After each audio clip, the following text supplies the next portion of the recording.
les amis, nous allons aujourd'hui parler du film The Substance, réalisé par Coralie Farja, avec dans les rôles principaux Demi Moore, Margaret Qualley et Dennis Quaid. Alors je vous fais un petit pitch. Elizabeth Sparkle, ancienne gloire hollywoodienne, désormais animatrice d'un show d'aérobic, se voit, à l'aube de sa 50e année, licenciée par sa direction, qui souhaite la remplacer par quelqu'un de plus jeune. Un jour, un inconnu lui remet une clé USB, lui suggérant d'essayer un produit, donc The Substance, un produit qui pourrait régler tous ses problèmes. Voilà les amis. Bon, The Substance, c'est le deuxième film réalisé par Coralie Farja, ancienne actrice reconvertie à la réalisation depuis 2014, actrice française.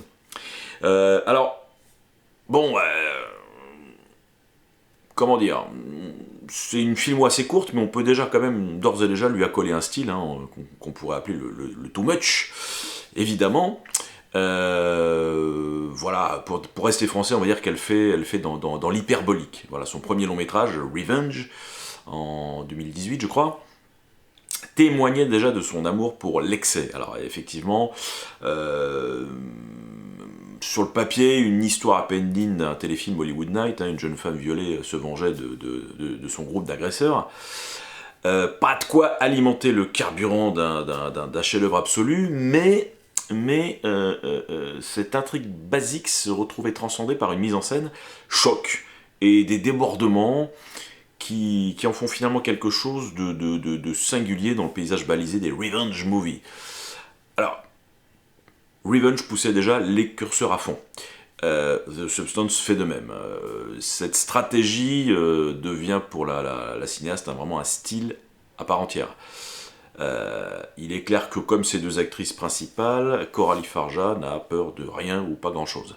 Ni de pousser ses acteurs dans la caricature, voire la presta d'un Dennis Quaid totalement azimuté, mais qui a l'air de bien s'amuser, ni d'y aller à fond dans le body horror bien dégueulasse. Donc clairement les plus sensibles auront du mal à supporter ces innombrables gros plans d'injection, d'extraction de fluides corporels en tout genre, ou encore d'ateliers couture sur chair à vif. Moi je n'ai ressenti à aucun moment du racolage dans la démarche, plutôt une nécessité viscérale d'être frontal, de vraiment tout montrer sans aucune hypocrisie. Résultat, un film certes outrancier, mais qui s'avère extrêmement cinétique. Et malgré une durée que certains jugeront déraisonnable, 2h21, on ne s'y ennuie pas, croyez-moi sur parole, une seule seconde. Et rien que pour ça, on est en droit de célébrer le film tel quel, voilà. Alors certes, la mise en scène est parfois répétitive, avec ces longs plans de longs couloirs déserts, arpentés par des personnages qui y déboulent à marche forcée, mais le tout imprime une impression de mouvement permanent qui fait de The Substance une expérience d'hypercinéma. Soyons clairs, moi je suis peut-être victime d'une sorte d'esbrouf visuel, mais je suis rarement sorti aussi immédiatement satisfait d'une projection. Alors, les deux actrices principales sont dans la même tonalité que la réalisatrice, à savoir jusqu'au boutiste, voire même sacrificielle. On n'a jamais vu Demi Moore assumer un personnage qui lui ressemble autant, donc une ex-actrice devenue animatrice télé, bon c'est pas son cas en l'occurrence, mais en tout cas, bon, une actrice un peu mise au rencard car jugée trop vieille. Et Margaret Qualley, il va également à fond avec son rôle de bimbo au corps parfait qu'elle parvient à faire exister malgré sa vacuité et jusqu'au tragique. Les deux actrices prennent, on peut le dire, un assez gros risque d'image, chacune à leur façon, et ce choix-là valide pour le coup une belle preuve d'intelligence. Alors beaucoup de critiques, en l'occurrence, reprochent au film son final grandiloquent, voire grotesque. Et soyons honnêtes, à mon sens, effectivement, Coralie Farja aurait pu arrêter son film beaucoup plus tôt avec une petite pirouette arty qui aurait brossé la critique dans le sens du poil. Mais si on admet et apprécie que son style soit justement la démesure, il faut également accepter qu'elle achève The Substance par des débordements qui dépassent la bienséance habituelle, mais qui lui permettent également de boucler la boucle avec une logique imparable. Vous verrez le film. Bon, pour résumer, The Substance est un très bon film. Ne vous laissez pas parasiter par le bruit autour de l'objet cinématographique dont nous allons parler maintenant. Bon, un grand cinéaste, je ne sais plus lequel, a dit un jour, si, concernant ses collègues un petit peu plus jeunes que lui, si tu veux envoyer un message, envoie une lettre et fais pas chier. Bon, je vais peut-être rajouter à la fin, mais en gros, l'idée c'était ça. Alors, une fois de plus, la guerre des critiques concernant The Substance a lieu, évidemment, en dehors du ring. On ne parle presque plus du film, mais de ce qu'il est censé revendiquer.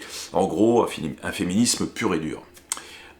Et ce dernier, justement, est soit remis en cause, soit totalement démonté.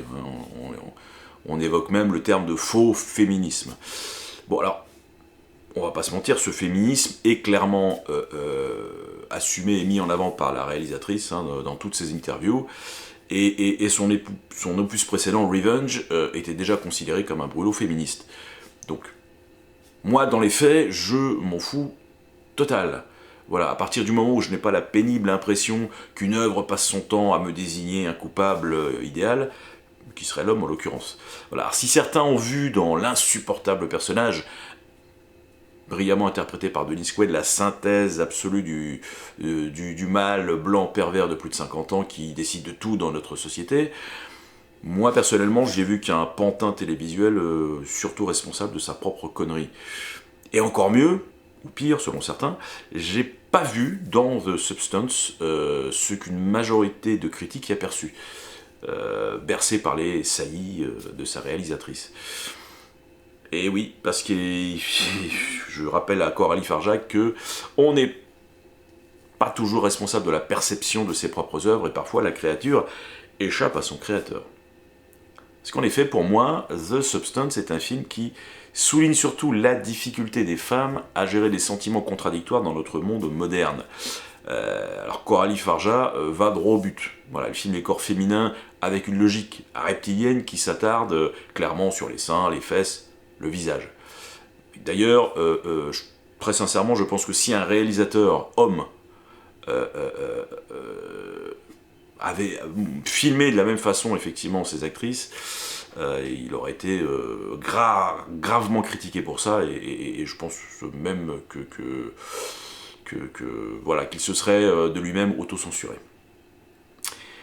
Alors pour Coralie Farjac, l'idée, je pense, de filmer comme ça ces corps, et surtout de dire que malgré notre vernis de civilisation, nous restons des animaux, et dont le désir est toujours alimenté par les mêmes mécanismes basiques.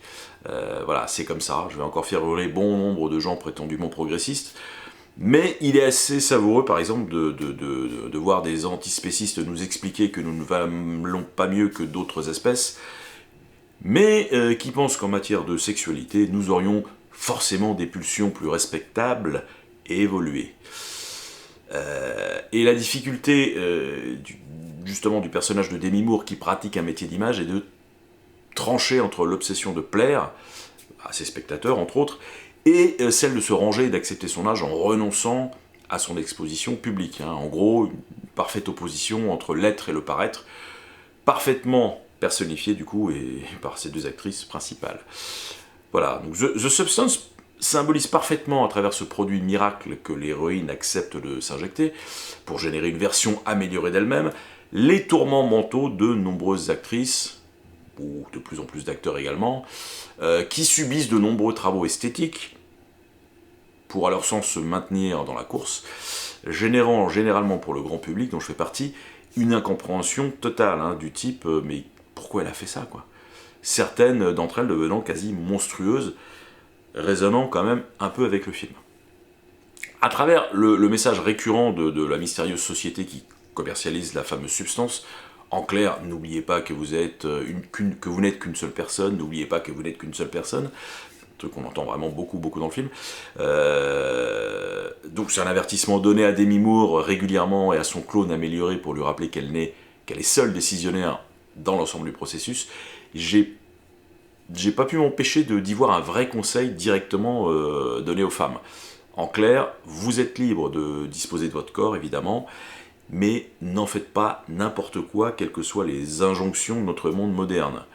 Voilà, cette petite entorse, on va dire, à un féminisme se voulant non restrictif, fait pour moi du film quelque chose de plus intéressant qu'une simple charge bourrine contre les hommes. Et au passage, The Substance évoque bien évidemment aussi la discrimination la plus importante de nos sociétés, bien au-dessus de tous les autres racismes. Celle qui nous crève les yeux au quotidien, mais dont au final peu d'œuvres parlent.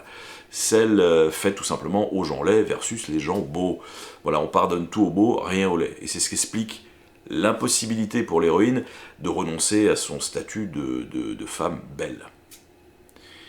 Bon, alors quelques gens connus vont certainement monter au créneau, enfin quoique, en admettant qu'ils me regardent.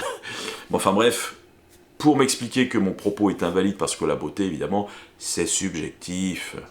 Bon, alors vu que les mêmes sont souvent mariés à des top modèles ou équivalents, je les prierai, moi, instamment de fermer leur gueule. Voilà.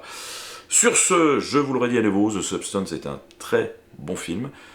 Voilà, essayez de vous sortir la tête tout ce que vous entendez autour, le scandale à Cannes, le côté archi-féministe revendiqué par sa réalisatrice. Elle dit ce qu'elle veut, en attendant, son œuvre est là, et moi je l'ai ressenti comme ça. Libre à vous de vous faire une opinion, je serais ravi d'échanger avec vous sur le film. Merci à vous, continuez à aller en salle, ciao.